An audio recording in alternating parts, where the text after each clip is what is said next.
Hey guys, welcome back. Today we are going to be reviewing Motley Crue's debut album, 1981's Too Fast for Love.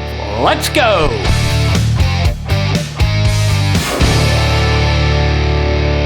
Alright, so this is the debut album of my favorite band growing up and came out in 1981 before we were really into the scene of Motley Crue. And I give a little bit of background on my introduction to this album. So growing up, Darrell and I had found Motley Crue on our own. Actually, I guess he found them and introduced them to me, as accurately portrayed in the Airband movie. Check out this tape a friend of mine gave me at school. They're called Motley Crue. If you haven't seen that, hop on over there and check that out. So Shout at the Devil was the pinnacle of all that was cool at that time in our lives. It was the album that we put on. We proclaimed to be big Motley Crue fans, and there was a time we're at Riggs Field, the park next to us down at the softball field, because we'd rather watch the girls play than the boys. And Tommy, the original founder of McCabery, is there and says something snarky. I guess he saw we were listening to Shout at the Devil and, had to one-up everybody because that was Tommy. Oh, so you guys are Motley Crue fans? Oh, yeah, we're big fans. We're big fans. What do you know about their first album? What do you know about their first album? And it's like, well, man, Shout at the Devil is awesome, blah, blah, blah. Oh, listen to this.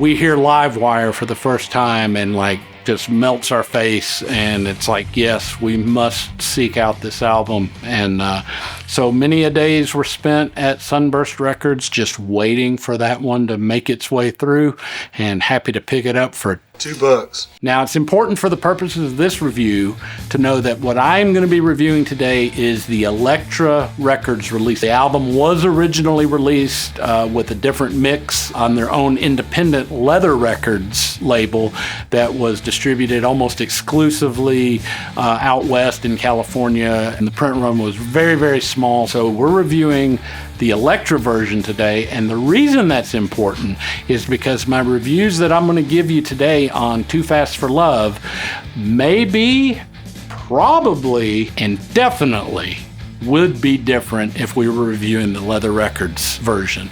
I don't want to give too much away on that because with enough interest, I'm happy to go back and give that original one a spin and let you know what I think on that. Let's just say that some of the highlights of the Elektra release would not be such a highlight on the Leather release, and the Leather release even has extra song to choose from. Why it was left off of the Elektra version, I don't guess it's ever been adequately explained, but nonetheless, we're reviewing the 1981 Elektra Records release of Motley Crue's debut album, Too Fast for Love. Let's jump in.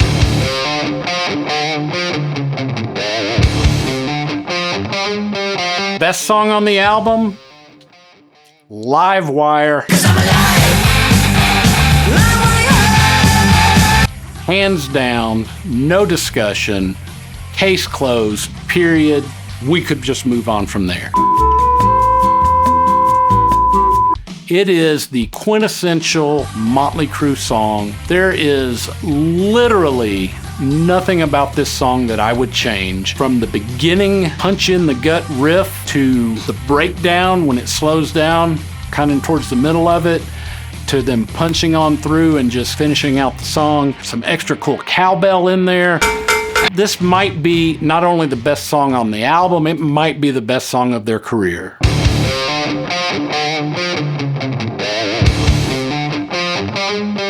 All right, so the worst song on the album, this one's pretty easy for me. This one's Come On and Dance. Come On and Dance has never been particularly one of my favorite Crue songs. In the early days when it was absolutely imperative that I learn every single lyric to every single Motley Crue song on every single Motley Crue album, of course I listened to the song to familiarize myself with it. But once I got past that, this was one that regularly got skipped during the rotation. If I was listening to it on vinyl, I'm immediately jumping up to go skip Come On and Dance. It just feels like a filler song. It feels like a song that they needed an extra song to put on the album, and so they threw it together real quick and just threw it out there, and you know, just kind of a snooze fest.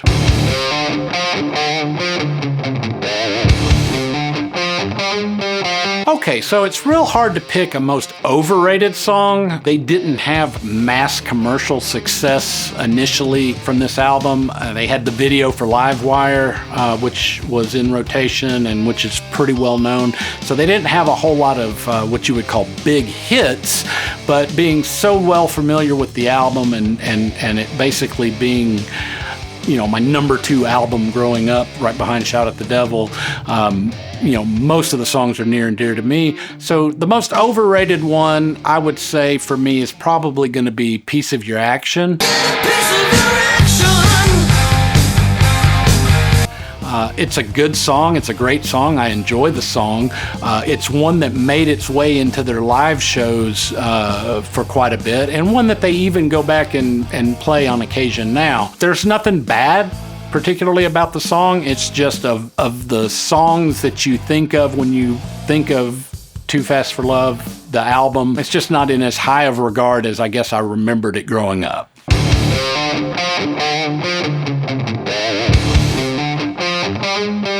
All right, so the biggest good surprise on this album, and this is going to surprise a lot of people because it surprised even me. It's a song that I've always really liked, and it's one of the better songs on the album. I just never realized how much I liked the song.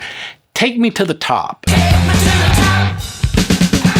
Take me to the top. That has got to be the second best song on the album, I guess you would say. It can't hold a candle to Livewire, but you know, that was a song, of course, that they opened the show with early on in their careers, and it stayed in the rotation for their live shows for a while. And it's just one of those songs that, you know, hearing it again, doing this review, brought back all the memories, walking to the record store, what would have been playing on background noise while we're playing Nintendo or whatever we were doing. Take Me to the Top was a good surprise, not because I ever thought less of it, just because I guess I didn't realize how much I actually enjoyed the song until, you know, going back and giving it a couple of more listens.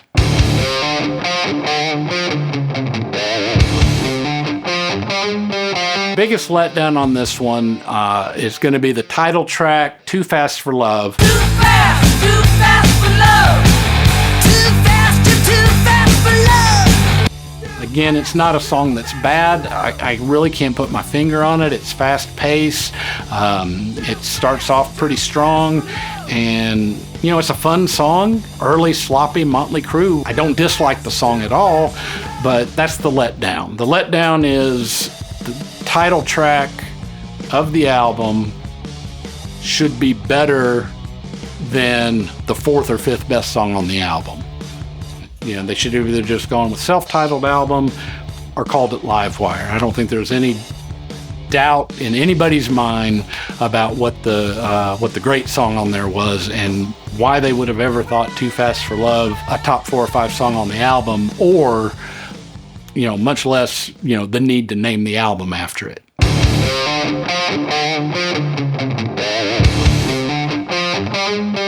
So the overall ranking, now we come down to the time to rank this album, and it is so hard for me not to give this one a 10, but I can't do it. I can't give it the 10. It gets the 9. We're cranking it all the way to 9. I think that Come On and Dance is kind of a throwaway track, so for it to be a 10, I don't think you're allowed to have a throwaway track on there. That and the fact that the mixes, the remixes that appear on this version of the album have a little bit of a watered down sound to it, but that's why it keeps this one at 9. This one I really thought going in that this was kind of a no-brainer, that this would be a 10. Couldn't quite get there. To this day, it is now my favorite. I said earlier that this was my second favorite album growing up. This is now my favorite album of Motley Crue that they put out. Much love for the album, just can't quite get to the 10. All right, guys, thanks for sticking around and listening to what I thought about the band that changed my life and their debut album,